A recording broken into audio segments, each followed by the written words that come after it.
नमस्कार दोस्तों, आपका स्वागत है बीके डेकोरेटर चैनल में। यहाँ आपको मिलती है डेकोरेशन की ऐसी शानदार और यूनिक डिज़ाइंस जो आपके घर को एक नया लुक देंगी। आज के वीडियो में मैं आपके लिए लाया हूँ पीओपी और जिप्सम सीलिंग डिज़ाइंस का बेहतरीन कलेक्शन। ये डिज़ाइंस खास तौर पर लिविंग रूम और बेडरूम के लिए तैयार किए गए हैं। इन डिज़ाइंस में आपको न केवल क्लासिक स्टाइल मिलेगा, बल्कि कलर कॉम्बिनेशन भी ऐसा है जो आपके कमरे को एक शानदार और रॉयल लुक देगा।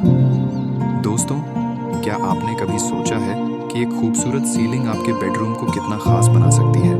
इन डिज़ाइंस को देखकर आप कहेंगे, वाह, यही तो चाहिए था। यहाँ आपको अलग अलग रंगों के साथ मॉडर्न और ट्रेडिशनल डिज़ाइंस का बेहतरीन कॉम्बिनेशन देखने को मिलेगा। ये डिज़ाइंस सिर्फ देखने में ही सुंदर नहीं है, बल्कि आपके घर की खूबसूरती को कई गुना बढ़ा देंगे। और बात करें लिविंग रूम की, तो यहाँ आपको ऐसे डिज़ाइंस मिलेंगे जो हर किसी का ध्यान खींच लें। दोस्तों, पीओपी और जिप्सम में ये डिज़ाइंस आपके घर के हाल को इतना खूबसूरत बना देंगे कि आपके मेहमान भी देखकर दंग रह जाएंगे। अब मैं आपको बताता हूँ पीओपी और जिप्सम सीलिंग के फ़ायदे। नंबर 1, ये बेहद टिकाऊ होती है। नंबर 2, आपको ढेर सारे डिज़ाइन ऑप्शंस मिलते हैं। नंबर 3, इसे मेंटेन करना भी आसान है। तो दोस्तों, आपको ये कलेक्शन कैसा लगा? अगर आपको ये वीडियो पसंद आया हो तो लाइक करें, शेयर करें और हमारे चैनल बीके डेकोरेटर को सब्सक्राइब करना मत भूलें। और हाँ, घंटी का बटन दबाना ना भूलें, ताकि आपको हमारे हर नए वीडियो की नोटिफिकेशन मिलती रहे। आपका प्यार और सपोर्ट ही हमारी प्रेरणा है। फिर मिलेंगे एक और शानदार वीडियो के साथ। तब तक के लिए अपने घर को सजाइए और खूबसूरत बनाइए। धन्यवाद।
Thank you.